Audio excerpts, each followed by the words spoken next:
working drummer. Now kick it. This is the Working Drummer Podcast, serving up perspectives, experiences, and stories from ground-level working pros. Advice, tips, and secrets on how to build a career in the music business. Hey everybody, this is Matthew Krause, and you are listening to the podcast Working Drummer. Today, my guest is Troy Luccketta.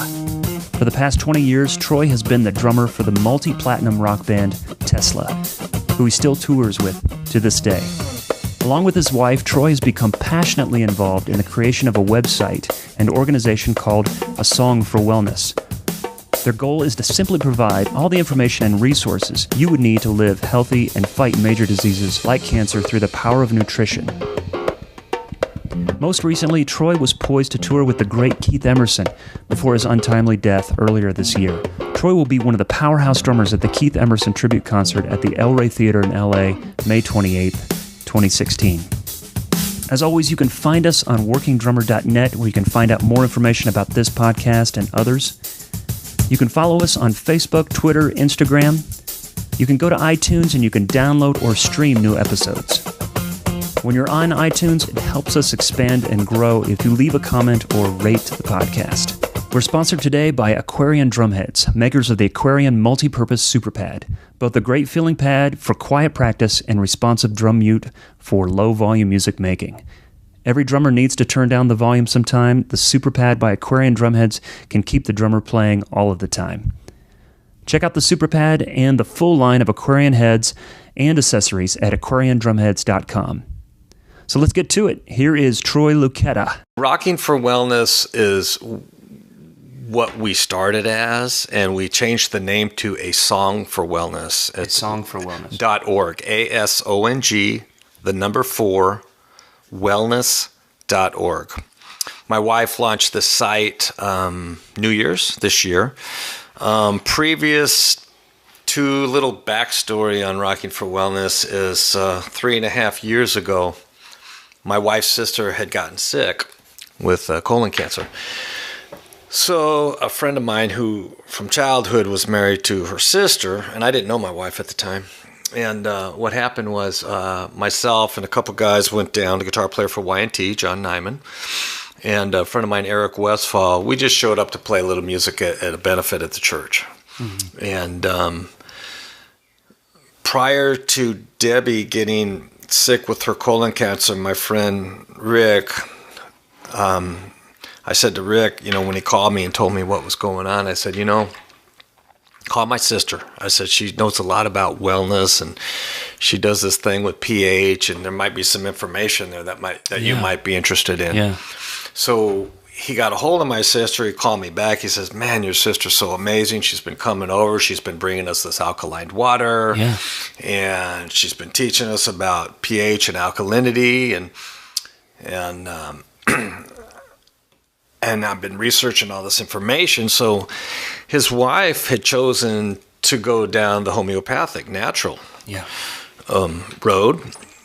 And she declined the radiation and the chemo. And I was watching him pull this information together, and we would talk about things. And it was clear to me after her death, I should say, which was so unfortunate, that while he was trying to put the information together, he was always behind the 8 ball. He couldn't get the information fast enough. They were trying to juice and learn more about the pH and get her body in a real natural state. And what was learned from that for me, and when I met my wife, Linda, at the benefit, we became friends, and we were collecting information and trying to just kind of research it ourselves. So it was really clear to me at that time that we needed one place to go where we could bring all this information in for people like Rick, my friend Rick Souza. Yeah. And it was real clear to me that if we had a place to go where people can get educated quickly, they could make better decisions moving forward. Okay. Not having opinion on chemo, radiation, or versus the homeopathic natural. Mm-hmm. We're not doctors, you know. It's not something that we would research on a daily basis, just out of curiosity. And then when it hits you, it sounds like he was starting at ground zero. Yes, he was. And while he was pulling the information in, and as we were getting it and trying to understand it myself, even though my sister had a complete grasp on it, she's been living with it for 30 years. She lost her first husband to cancer, so she got way involved. And she's been telling me about this for years, but she's my sister. I couldn't hear her, you know? You know what I mean? You know how that is. Sometimes, you know. You heard her, but you weren't listening. Yeah, you know. Right. They said Jesus couldn't preach in his hometown, you know.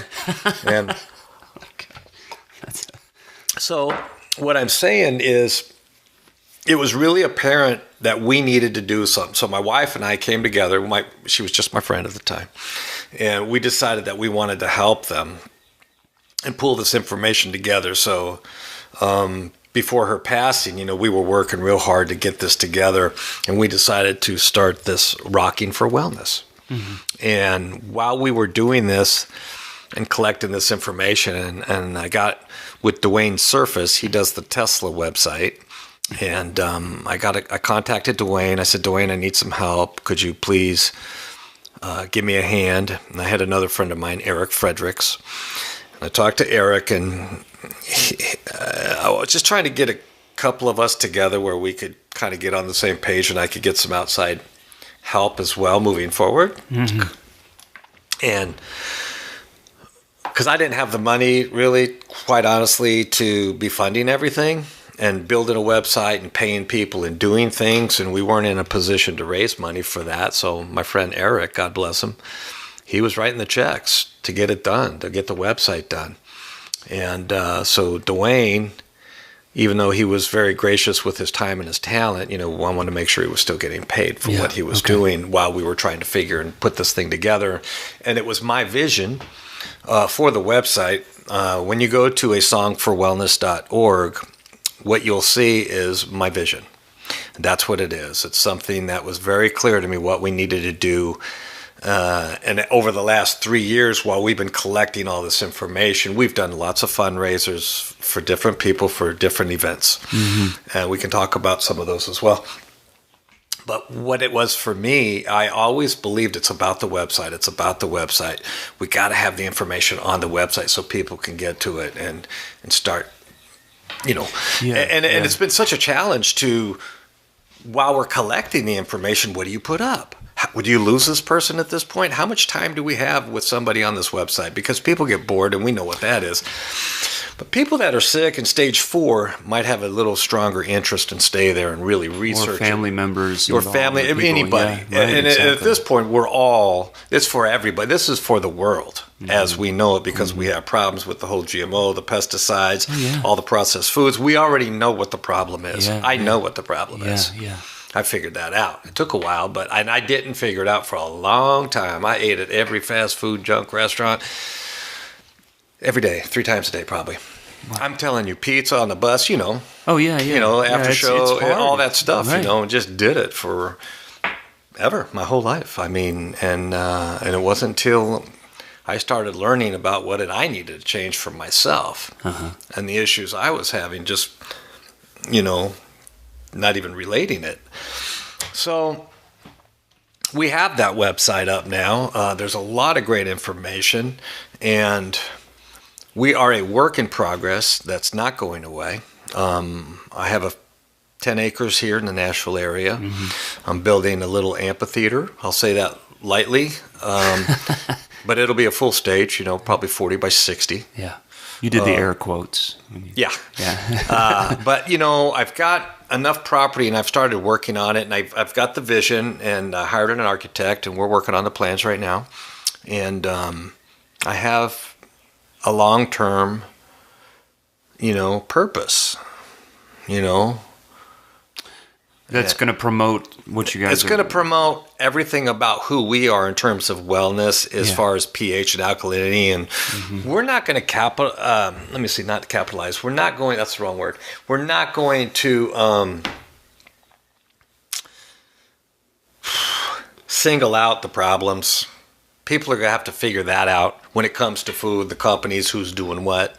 Yeah. We're not interested in pointing fingers at everybody. Yeah, yeah. Maybe just providing some We want answers you and to know what the solution is and where to Yeah. get the solution. I mean, yes, it comes down to juicing, alkaline water, and fruits and vegetables, and eating healthy. Yeah. Because you can completely heal yourself through food, which is amazing. I've seen it done. I got a friend of mine who's pancreatic cancer who's still alive after 5 years. I didn't think he was going to make it. I really thought that's crazy. What do you mean? Yeah, you're going to drink carrot juice and you're going to do, yeah, right, sure. That was my attitude. But I watched him drink carrot juice. I watched him do everything 100% to save his life. Yeah. He did do the chemo. He did the radiation. He needed those things. He would have never survived. So that's why I got to be really careful with what I'm going to say lack of knowledge I have. I have some knowledge and some information, but I never want to be. It's a hybrid, man. We got to make those decisions, and sometimes you might need the chemo, man.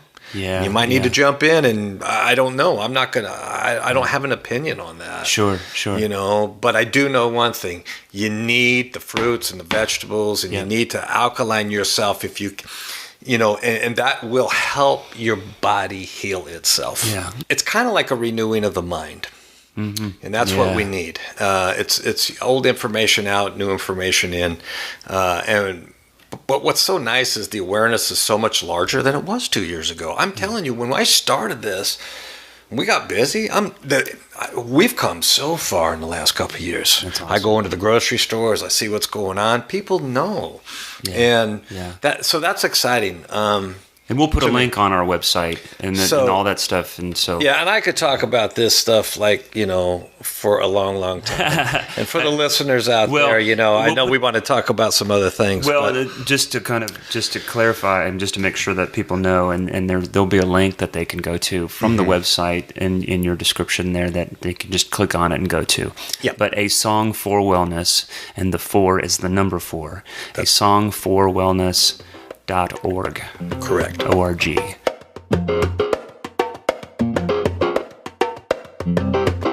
I was coming off the Eric Martin band. Okay. Eric Martin is the singer for Mr. Big. Oh, okay. Okay. So Eric and I, at a very young, early age, I was 23 years old. Yeah. And we did our first record. There's a record out there, believe it or not, with Eric and I. Yeah. On Elektra Records. Cool.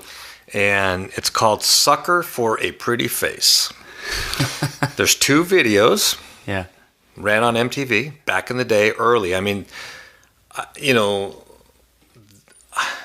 was the first video ever, was it Pat Benatar? I know.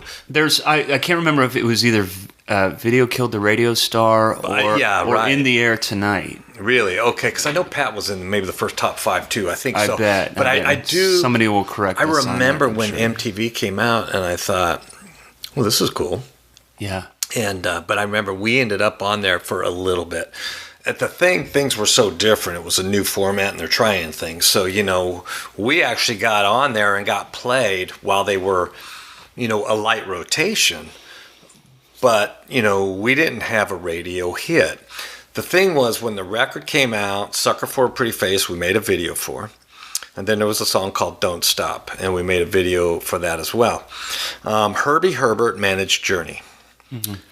Eric Martin band was managed by Herbie. We were all Bay Area guys. We used to rehearse in the Journey warehouse. So I'm 23 years old, rehearsing, and also we rehearsed in Novato, mainly in Novato, but we had some time in the Journey warehouse. We'd end up going back and forth on occasion.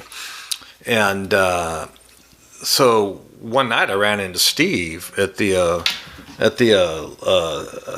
was a liquor store, and I went in there to get a drink or some water or something, and he came back to the studio. We hung out, and it was late, and his wife was out of town that night.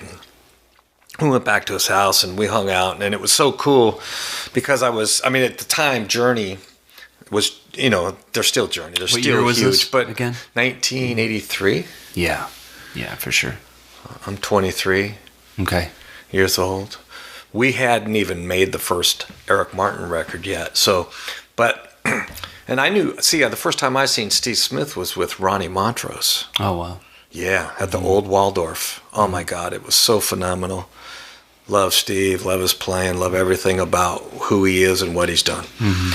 At any rate, I was fortunate at a young age to be able to go to his house and spend a little time with him. And all I basically did is just hung out with him until 8 in the morning at his house, just the two of us. I stayed all night, and I remember driving home at 8 o'clock in the morning, and I thought, man, we just stayed up all night just doing drum stuff, no drugs, no party, nothing like that. Just strict on, we were just hanging out, and, and I just listened to him all night, and he was playing, and I was never, I was more interested in listening to what he had to say. So, but it was cool. We just got into some nice conversations, and then while we had that relationship after we made the record, we made our first record. We came back from doing the record, and this gal Maxanne Sartorius, however you pronounced her name, she signed Billy, The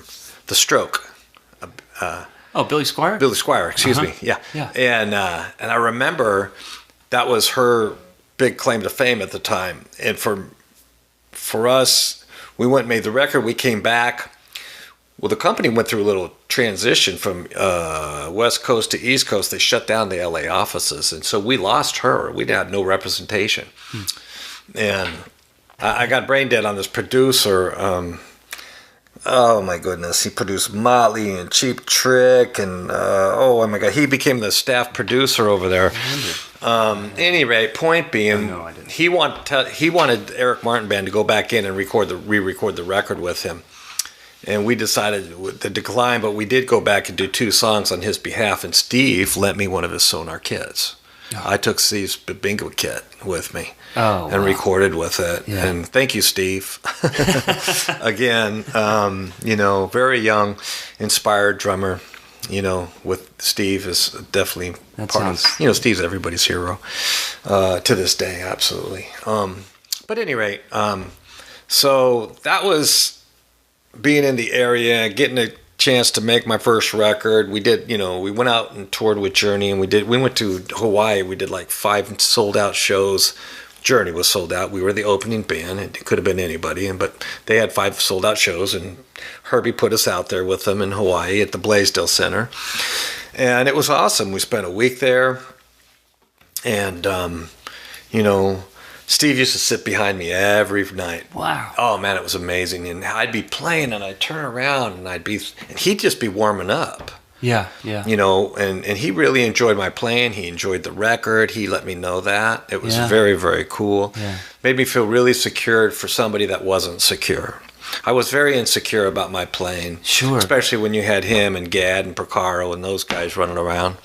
You know what I mean? Or sitting right behind you. But for Steve, we had enough of a relationship. I used to look back and think, don't you have something better to do? Right. But I wasn't really nervous. I was comfortable in my gig. And the really cool thing about that, I don't know if I've ever shared this story. I don't believe that I have. So this might be cool for the podcast. Steve approached me and he said, Troy, he says, I got a gig for you. And I said, well, what do you mean you got a gig for me? I'm out here with you guys. I got a new record. First, he goes, no, man. He goes, I really got the perfect gig for you. And I'm like, well, what are you talking? Well, I just got back. I've been recording with Bryan Adams. And he had the ballad he did, Heaven. Yeah. He did that. He came back and he goes, Frankie LaRocca was the drummer. And I loved Frankie.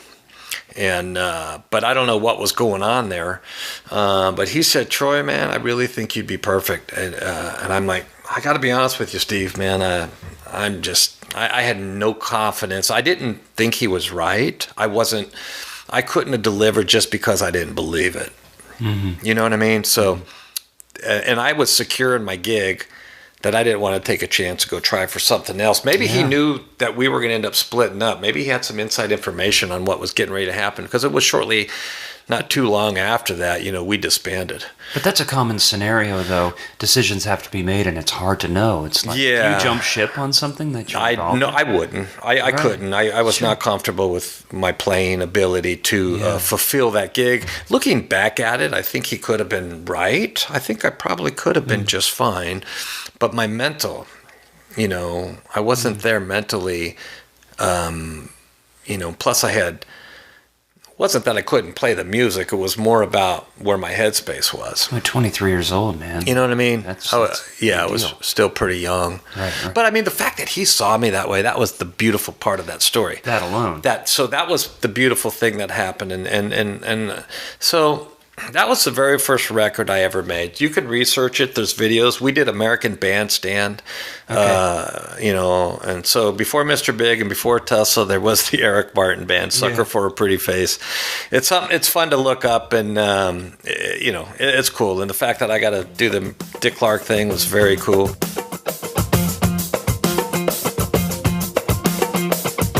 I got to give my dear friend Rich Redmond kudos. Rich and I spent a weekend together at PASIC in Austin. And, it was great. We flew out, shared a room. So we were, pretty much all in for the weekend and cruising around. And it was great. But he made it really clear to me. He says, look, man, you're doing all these cool things and nobody knows what you're doing.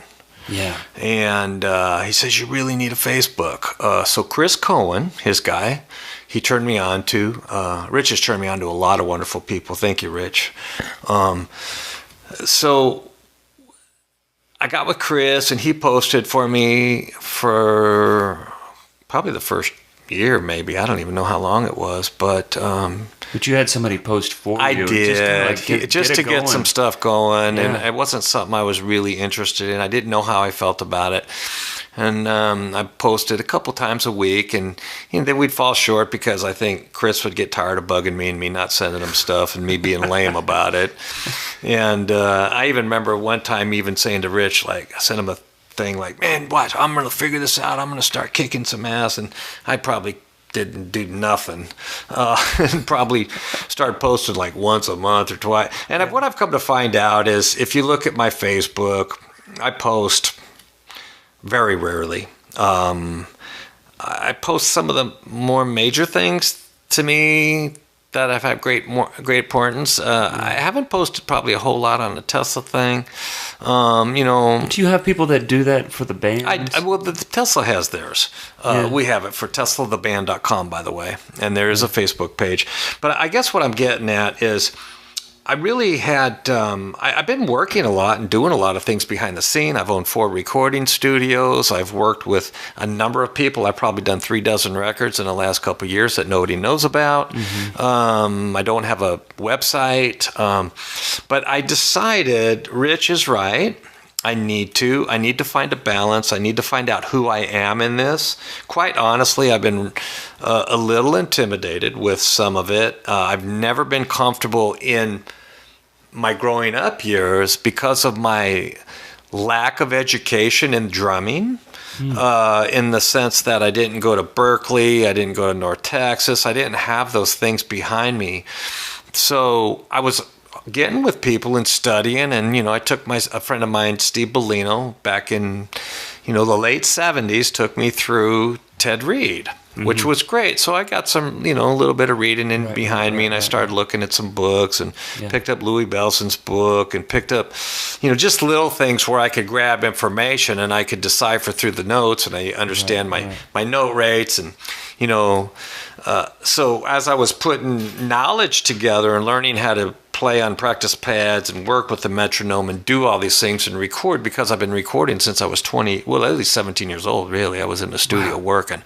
So, and now here I am, 56 years old, So, I mean, I've got a lot of experience through being in bands, making records and doing things, working with a lot of different people. It was very street approach. Do you feel like you still struggle though with that? I don't think I do so much today. So I feel very inspired Well, I don't know if I'm understanding the question correctly in terms of lack of knowledge. No. As far as confidence, as far as making it. I don't feel. No, I feel pretty confident. Yeah. I feel very. I do feel because of my experience over the many years and all the people I've worked with that not many people know about, but because I've had such a humble approach to what I've done, knowing who the guys are, I mean, from Buddy to Vinny to Steve to, to Wackel to Garibaldi to Gad to, all my heroes, Mark Craney, Brother to Brother, Gino Vanelli. That was the stuff I was into and listening to. So even in the 80s, I was still in the 70s, but I've always known who those guys are, Porcaro. I mean, Jeff and Bonham. I mean, those were my two guys, John Bonham and Jeff Porcaro, that I thought I'm going to follow that right down the middle of that road. That's who Troy Luccketta wants to be. And if I could have, a little hybrid of that somewhere in my developing and find my voice, that's really... and I know it's difficult. We set the bar very high. We have our heroes, and it's so funny that you mention somebody and you say, oh, man, we should play this song because you're a big fan of so-and-so. And the first thing that I want to say is, oh, no, I love that player. But there's a reason why it's like, that's just too high for me. But just, on a direct...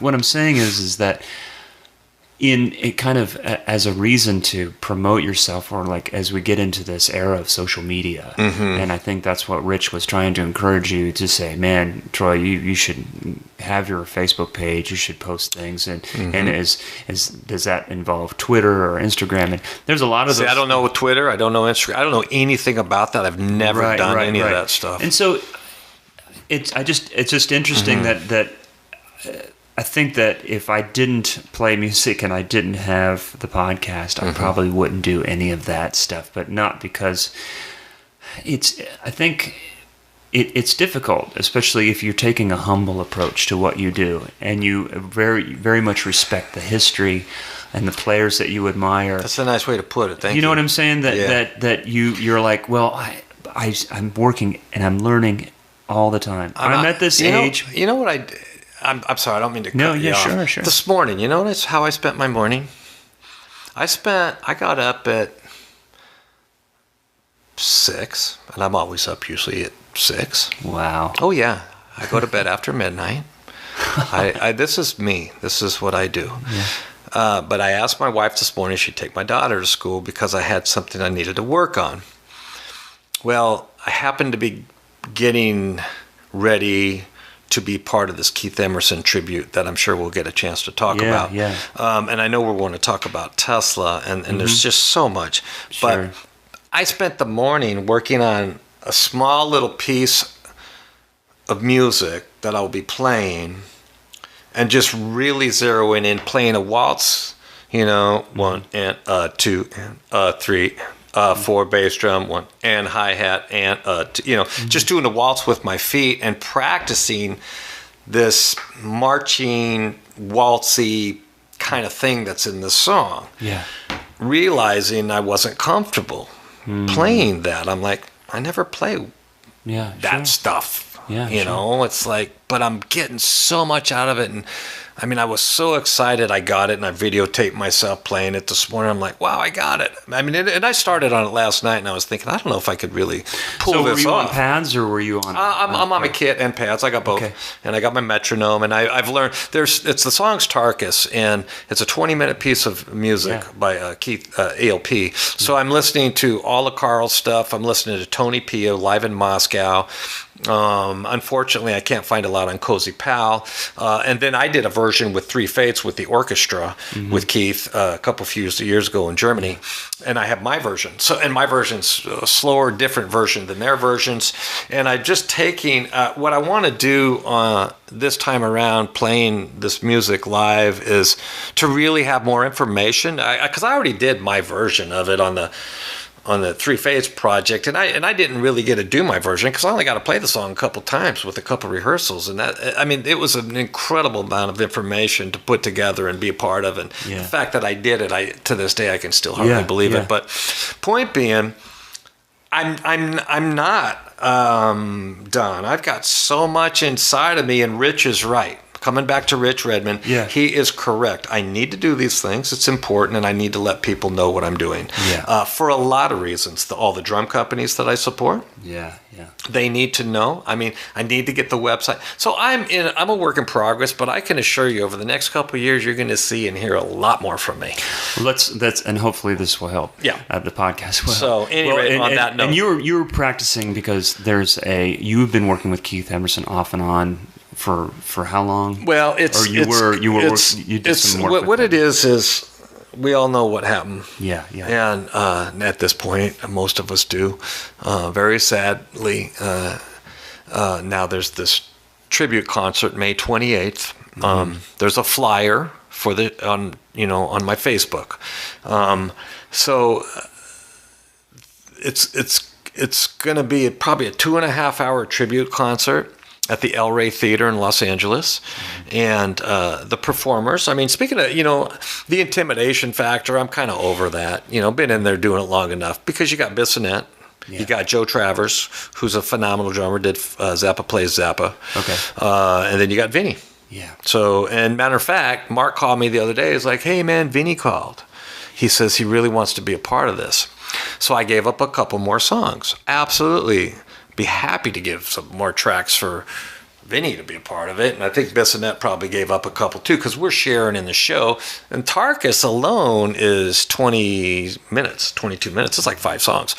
And then there's then I've got another piece of music that's probably close to 10 minutes, and that's Enigma 1 and 2, and then there's Lucky Man. Oh, cool. So we'll be done. But those are the tracks I'll be playing. But point being, what day is that? You say May 28th in Los Angeles. May 28th. It's going to be, evidently, I think it's going to be filmed for TV. So everybody, it's great. You've got, I know Steve Porcaro will be there along with Steve Luccketta. They're a part of it, along with the Brian Auger Band. You've got Jordan Rudis, is that how you say it? Dream Theater keyboard? Yes. He'll be playing on Tarkus with myself. I know that. Cool. There's this blind gal, Rachel Flowers. Look her up. 2016 NAMM. I just looked her up because Mark says, hey, she's going to be doing Enigma with us, and you got to go check this out. She's not even, I don't even know if she's 18 years old. I don't know how. She's phenomenal. It's just amazing. The music we're going to be performing and playing that night is so above us all for the most part. I mean, my relationship with Keith and Marc Bonilla, who I've done the Marc Bonilla solo records. Mark and I go back 20-something years, and that's why I'm in this. There's a history Mark worked here. with Keith. Mark has been with Keith for many, many years, and he's the producer, music director, and everything. And I played on his records, and that's how I ended up here. Tony Pia, God bless you, Tony. I love you. And I got to tell you, listening to Tony, and really, going back to Carl Palmer, the versions that I have, it's, Tony was doing a gig, and he ended up joining the Doobie Brothers with Ed. So he's been with Doobies for a while now. But he was doing it, and he toured. But when I look at the amount of work and what we were getting ready to do here this week and all the music that I had to prepare for, I got to tell you something, man. A lot of work. A lot of work. And I just was finding myself in it. I had to find me and my voice through it, and I had to take a lot of Tony. I took very little Carl.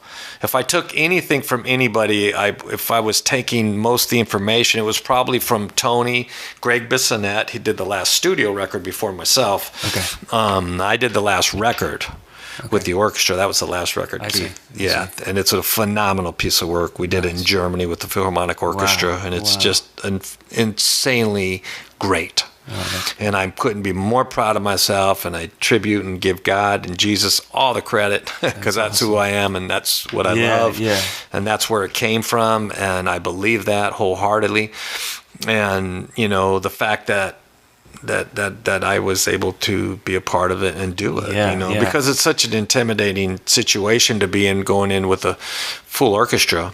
And it's been about a month. Today is, the 21st or something like that. It's the 20th. And Keith passed away about a month ago. So this episode will be out a couple weeks before that. So we have a lot of listeners in California. Oh, good. You guys are out there. So May 28th. El Rey Theater.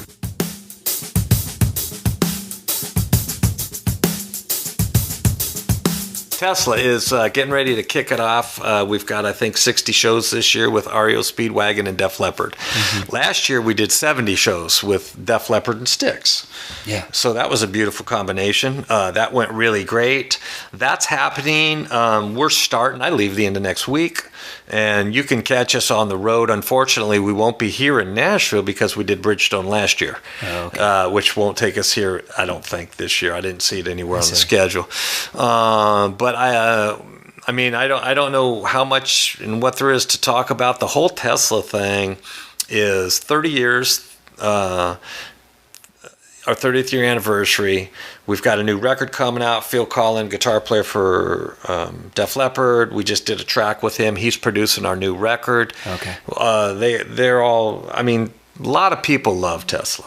Tesla is a great, great, classic, awesome, amazing rock and roll band that I just feel so blessed to be a part of. Yeah. And, you know, I know it's like, wow, with all these other things that I've been doing, you know, I don't mean for my band to take the back seat on this, because it's the front seat of what's going on. Right. And it's everything. It's the Ferrari. It's we figured out and we built us a beautiful car, and we're enjoying driving it, you know. So, but they when they're scheduling the year, it's not a Ferrari, it's a Tesla car. What am I thinking? I know. Seemed the most logical thing. Yeah, right.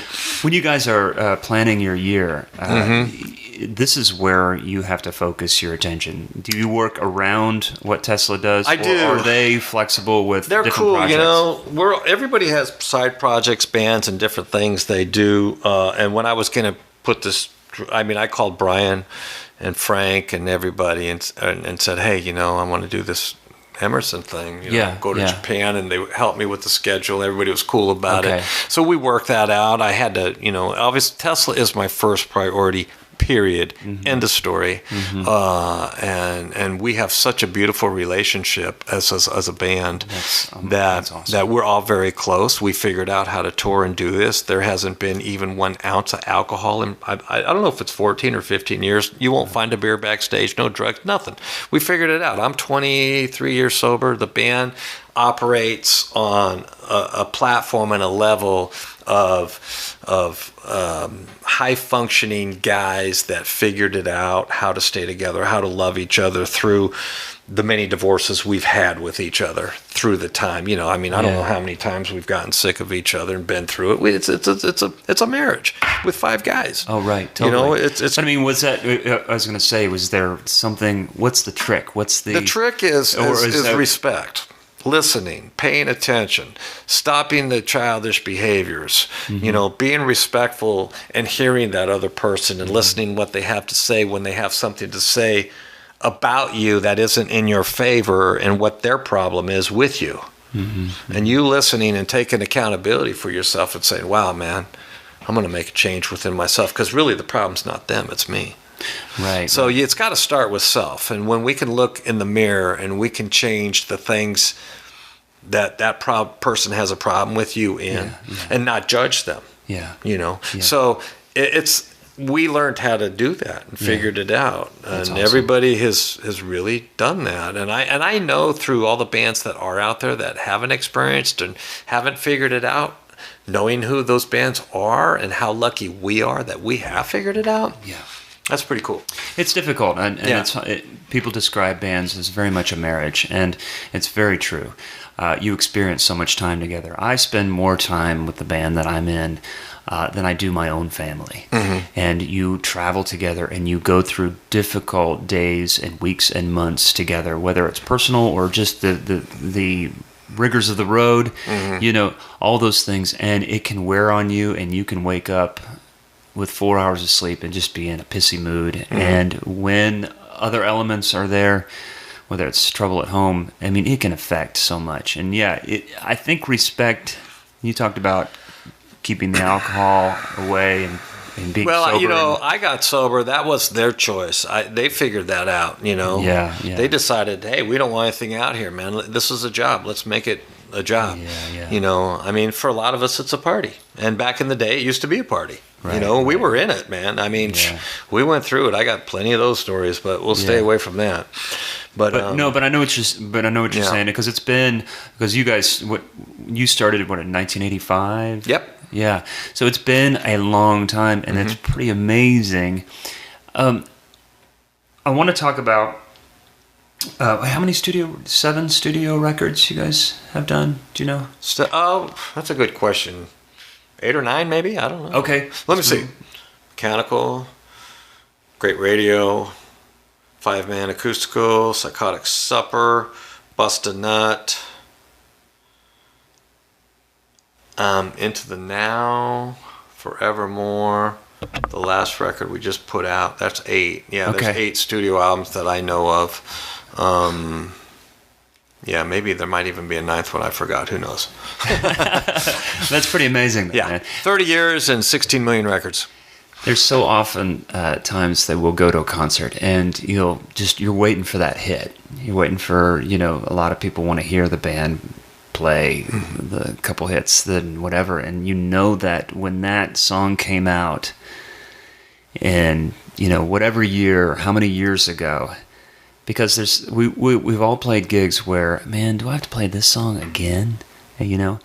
And I worked with Michelle Wright for a number of years, and she had "Take It Like a Man" was a huge hit in like early 90s.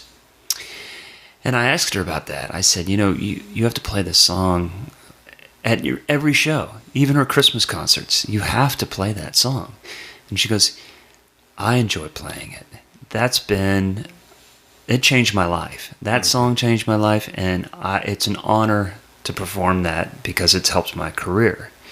And I wonder about that. I've never been in a band. I feel the same way, yeah. And all of Tesla feels the same way. And the bottom line is, it has changed our lives. Love Song. Yeah. I mean, Love Song was playing in my head this morning. I just have to tell you that.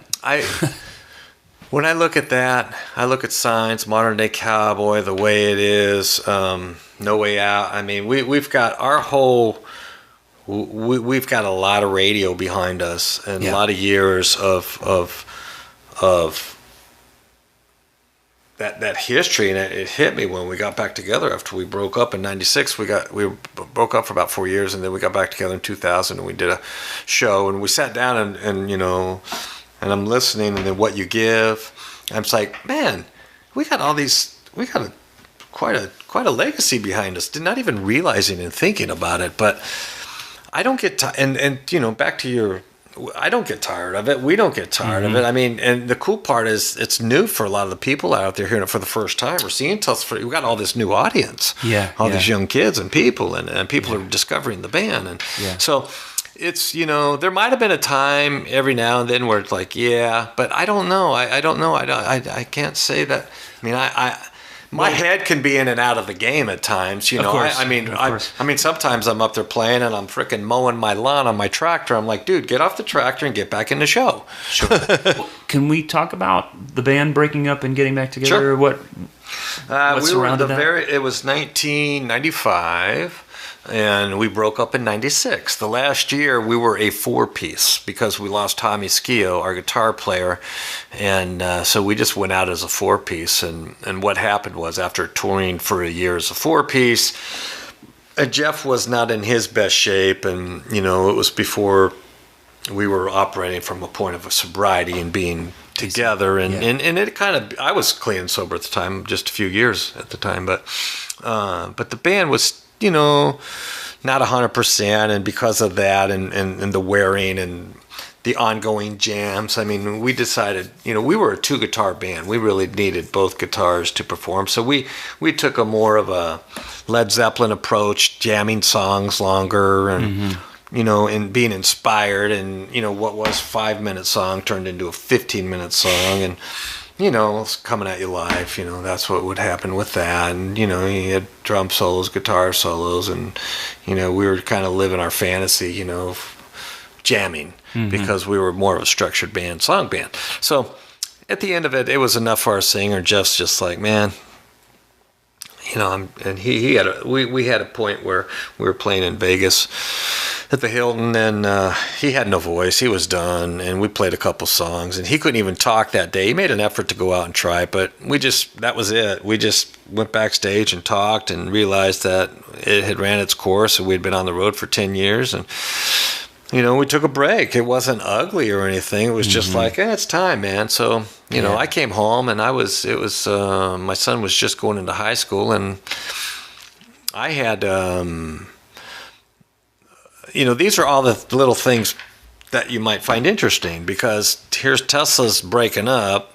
We're not going to get back together until 2000. I didn't know that was going to happen. Of course. But in that breakup, I decided I was going to, it led to me staying home and taking off for 4 years, which my son went into high school, so I made a choice to do that.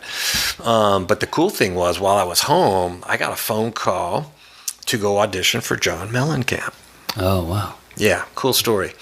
So I did. I went, jumped on a plane, stopped in Los Angeles. We picked up Pat Torpy and Myron Grumbacher. They jumped on the plane. I didn't know that was going to happen. So we all took the same limousine over to the rehearsal spot for John, and we got in a day early, and the next day they had already had 8 guys on the hour, and we were part of the second group, starting at noon. 1, 2, 3, 4, 5, 6. They had another 8 guys, 16 drummers, and I couldn't tell you who was all there, but I do know that I was the first guy the first day, and then Pat, and then Myron, and after. So that was quite an experience, prepping for that and going for that. And being a part of something that I had never done an audition like that before. How much time did you have? Cattle Call. I had enough time. Yeah. And then, everybody picked 3 or 4 songs, and it was cool. The unfortunate part about my part of when I started, we got there and John was doing a phone interview, and so the band came in and said, "Look, we got to start without John. It's just 2 guitar players and bass player and myself, 3 of us." So we did it. And I all I can tell you is I played it exactly like Kenny played it, because that's all I knew to do. So that was my approach. And what I haven't shared at a public level, because I didn't know if it was okay or if I should, but I guess it's so many years later now, I probably could share it. And I talked to Kenny about it, so I think we're in a pretty good spot with it now. But I really did a stupid thing. What happened was the band actually considered me and sat me down and talked to me about joining John Cougar Mellencamp. Yeah. And they wanted me to meet John. And this was prior to, by the way, before they seen Pat or before they seen Myron. Yeah. So I just want to preface that. But at that time, they said to me that I was the first guy to come in and really nail the gig. Wow. And really wanted me to stay and hang out, which would have been really weird. And I was there with Pat and Myron. I'm like, and I know they don't know this. I've never shared it, so they don't know about this. Yeah. But the truth of the matter is I was uncomfortable. I wasn't going to stay there, and I even realized after the audition it wasn't for me. I could tell, because they were looking for someone to join the band. They told me John Cook. I go, well, and you had just gotten off the road. Tesla. We were just broken up for a couple months, and I got a phone call. Just a couple months at that point. And I got called, and they paid all expenses, flew me out there. Yeah, it was crazy, and they did that. I imagine they did that with everybody. But any rate, so I was flattered, first of all, just to be part of that. Sure. Secondly, go in, play the gig. Then they sit me down, and I'm like, wow, man. And they said they weren't touring. They weren't a touring band. And I was confused. And they said, well, John Cougar's not touring. He had a heart attack. but they were looking for someone to join the band. And I thought it was really, really weird and strange. So I said, you know what? First of all, I thought I live in California. I've got a family. I don't know if any of this makes any sense at all. But you got other drummers. See how the rest of the day goes. Mm-hmm. And so I kind of declined on just hanging out with them. They wanted me to stay and hang out, you know. That was weird. And it would have been weird. But I thought it was cool that I was looked at. And it was very flattering. So, at any rate, we get done with this thing. I call Kenny. Kenny, what's happening? Hey, what's going on, man? Hey, how's California? I'm in Bloomington, dude. You're in Bloomington? What are you doing here? Oh, shit. Well, I'm auditioning for John Cougar Mellencamp. You don't know that this is going down? What do you mean you're auditioning for John Cougar Mellencamp? What? I go, yeah, I'm here. Pat Thorpe's here. Frickin' Myron Grumbacher's here. We're all here, man. We're auditioning. What? He comes down. He's got his son. He comes down to the hotel, and he gives us the whole rap, shares everything with us, and I felt like a complete idiot. And I didn't even realize that was the phone call that let him know that he wasn't going to be in John Mellencamp. Because what happened was John called him and wanted him to go do this thing for Walmart. And Kenny, this is your story, you telling me. So when you hear this, if you ever do, this is what you said. Yeah, man, John wanted me to come out and do this thing for Walmart. And I'm out here with Bob Seger, and I can't just drop Bob Seger to go do this thing for John. So John tells me, fine, I'll find someone else. That was, so finding someone else for him probably meant finding someone else for the gig. And here he's been, so Kenny and I, 2 years later at NAMM, Simon Phillips and all of us at a Tama thing, hanging out, having dinner. I said to Kenny, Kenny, is that how you found out? Oh, yeah. And he goes, yeah. And I just said, man, I am so sorry. I had no frickin' clue. I thought it was public knowledge at the time. If they were auditioning drummers, then why would all those drummers showing up and he didn't know about it? It just seemed like.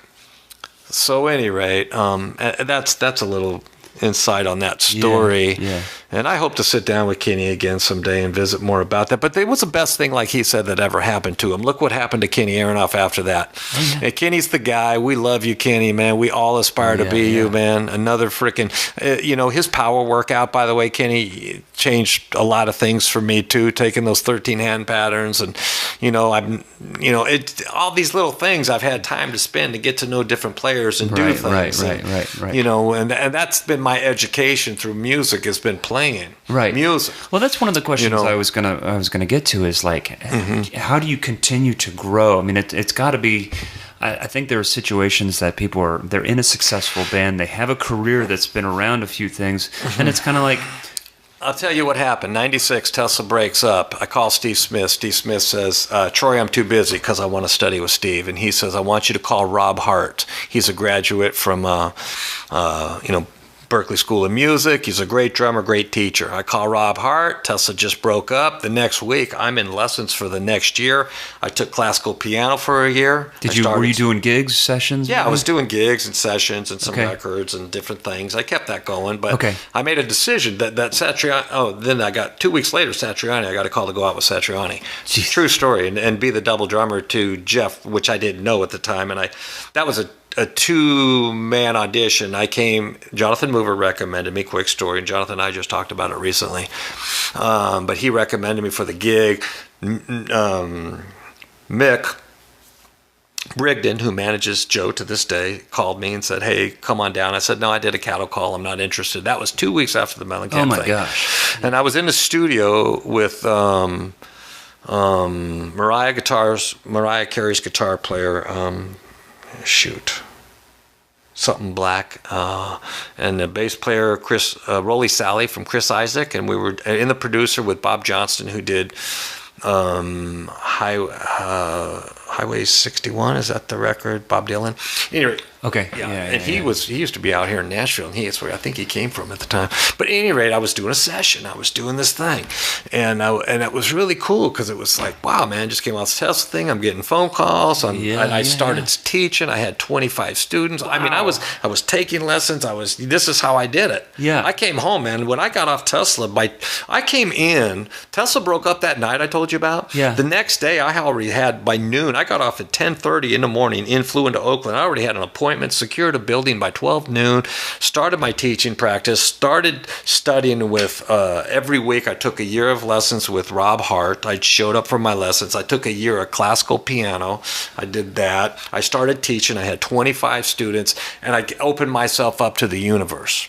Yeah. And I said, I got to move. What am I doing? Yeah. And then I made a decision to stay home for 4 years. At the Satriani thing, I said, I let that go. I wasn't interested in doing it. It was just me and another drummer. But Jeff Campitelli went back in to do the gig, Surfing for the Alien. Jeff, I'd known Jeff for, through things we had done through the area because him and Joe were in.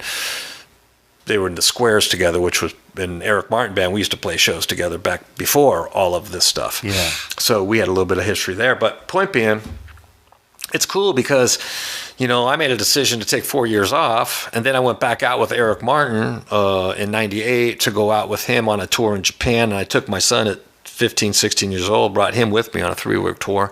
So all of these things just keep adding up to more experience that you do. And then Marc Bonilla, when I did his record, that's how it led me to the Keith Emerson thing and going back with that. And then Marc was the music director for the KLOS Christmas show, which David Pack was the music director. Then Marc became, and so Bissonette and Simon Phillips were house drummers for these 4-hour show. And then I did 3 years of a 4-hour show being that. And you got Leland Sklar playing bass, and you got Steve Porcaro on keyboards, and we're the house band. So I that was through Marc Bonilla, all these experiences, and that's I just say yes. That's how I would grow. You ask how you grow. You just say yes, and then you frickin' freak out, and then you go, oh my God, what are they calling me for? And then you figure it out, and you jump in, and hopefully you swim, And I guess I've managed to swim a little bit well enough, and I'm still swimming.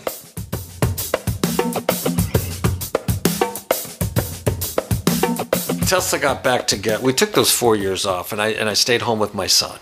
Yeah. And that was my whole goal, to watch him go through high school, and I did do that. Nice. Very excited about that. And unfortunately, as time would change things and moving forward, when Tesla gets back in October of 2000, we were asked to do an arena show at the Arco Arena, and 3 doors down was and Oleander were the support bands. And I'm like, we hadn't been together, and I thought, you guys are crazy. You're going to have Tesla headline this. We haven't been together in 4 years. It was a hometown gig, and it worked. It sold out, and it was an amazing show, and it kind of put us back on the map. We went out that next year basically doing theaters and sold everything out. Cool. Yeah. I was like, wow, people are interested. I didn't think anybody was interested. I didn't want to do it at the time. Yeah. I didn't. I truly, genuinely did not want to do it. Wasn't interested. I just didn't think people were interested in. You had the grunge came in and killed everybody. Rock and roll, So as that progressed, and we've managed to figure things out over the years, and now we're in a better position. Sounds like it. And how many records have you done since you guys got back together? Well, we did a live record. So that would have been not a studio record, but we did a live record, a live DVD back in 01, 02. And then there was a Greatest Hits record that came out, and then we had Into the Now studio, Forevermore studio, and then our last record, what's the freaking name of it? I don't even know the name of our last record is. I don't think I wrote it down. But it's a great record, I can tell you that. It's cool. It's live in the studio, some great moments on it. Well, you know what? I do have one thing I did want to ask you about that. You had a Tom Wagner produce this? Michael Wagner Wagner mixed it. It was produced actually by Tom Zutat. Okay. So Tom Zutaut signed Tesla. He signed Guns N' Roses. He signed Motley Crue. He signed Dokken.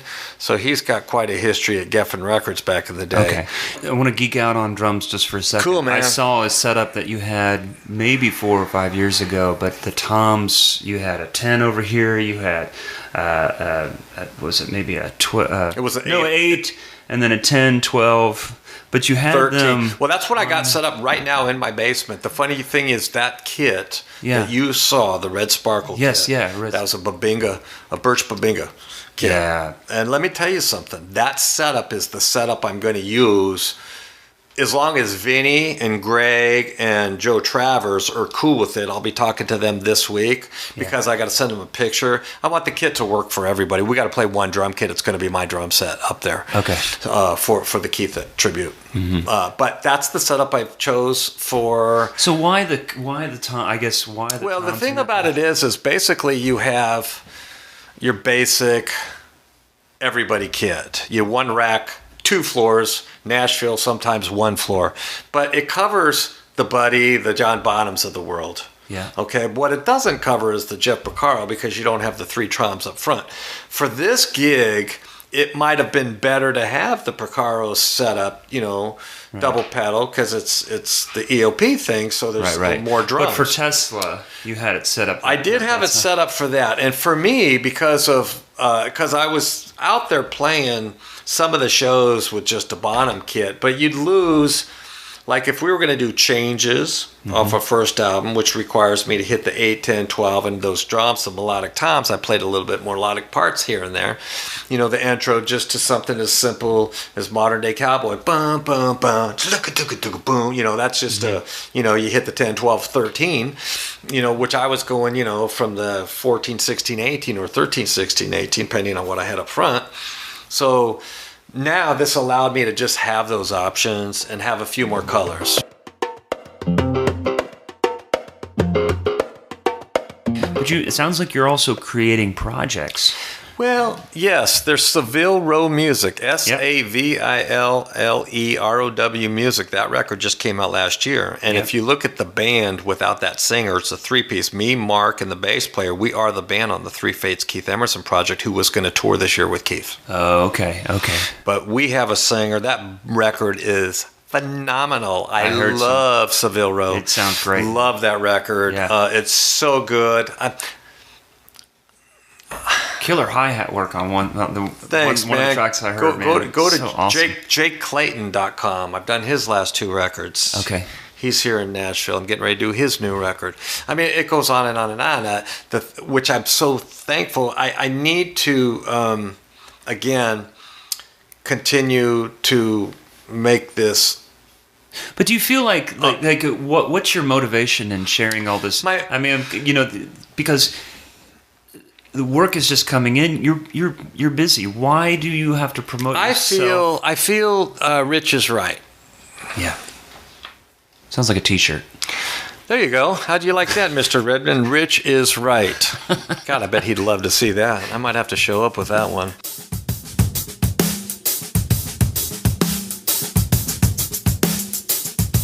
For whatever that it is that I have to give, I'm available. Mm-hmm. I'm approachable. I'm reachable. Yeah. And I'm just going to keep showing up, man. I've always said 99.9% of success is just showing up. And that's one thing I will continue to say. Just show up let the rest happen. Yeah. You must be present to win. Amen. Let's TeslaTheBand.com. SavilleRowMusic.com. A songforwellness.org. Mm-hmm. The 4 is a number 4. And May 28th in California. El Rey Theater in Los Angeles. El Rey Theater, Los Angeles. The Keith Emerson tribute. He'll be there. It's posted. Please look at the roster. And my understanding, it's going to be recorded, which I'm so happy about. I think it's going to come out on a documentary as well. Oh, that's awesome. Yeah, it's such a bittersweet. It's so sad. I mean, to this day, it's just a drag, Keith, God, I mean, there you go.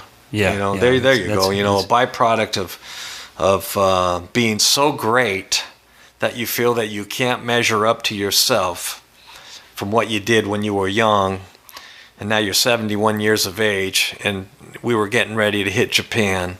And when I was rehearsing the 2.5-hour show of all the music that I had to learn to prepare to go, because we were doing multiple nights in one venue of 6 sold-out shows in Tokyo, that there was a lot of extra music. And as I listened to the stuff I had to play, that was one thing. But listening to what Keith was doing, my God, I can't even imagine the pressure of where he was coming from. Yeah. And to be on the antidepressants and unfortunately, you know, some alcohol, and the equation being what it was, it's just wrong, man. It's just so sad. He never had to do anything else other than just enjoy. But somebody that lives, that was his whole everything in life, and not to perform at that level, it just of course it did him in, man. It just it's so sad. So anyway, my heart and prayers go out to Keith and his family and the band and all of us involved, and pray that we could just honor him in such a great way that he would be proud. I mean, I hope, I look forward to seeing it. I hope that it gets recorded and we can have access to that. That sounds amazing. Yeah, it sounds really amazing. I wanted to mention those things because I know you say you're not good at promoting yourself, but we're going to have links to all that stuff. Is there anything you can think that I've left out? Any of those websites, addresses, or anything like that we can... You know, I think there's enough there. Home videos. Let me hopefully get my site up this year, and I'll have links to everything. Yeah. Hopefully, you know, people will be interested and continue. And you know, thank you for all the support and all the wonderful things that this industry has done for me, people like yourself. So thank you for having me on your show. Thank you, dude. Thank you, and I'm so glad I caught you while you're home, so we could do this face to face. Amen. So much better, Troy. I appreciate it. Awesome, man. Hey, thank you. So there you go, everybody. There is Troy Luccketta. He's just one of many drummers that I've had a chance to get to know through the podcast. And now I hope you know a little bit more about him. I love the story of hanging out with Steve Smith back in the early 80s. Pretty amazing, all the extra work that Troy has gotten involved in, including the group Saville Row. You should check that out. Great playing by Troy, and some of the other pet projects that he's got going on here in Nashville since he's moved to town. Stay tuned next week, where Zach Albetta will be the host for his podcast. Also, technical support by Mike Jackson. Want to thank him for that. As always, I just want to thank you guys for listening and supporting the podcast and helping us grow. Please pass the word around, and we just really appreciate all your input and staying in touch with us online. So hope to see you around.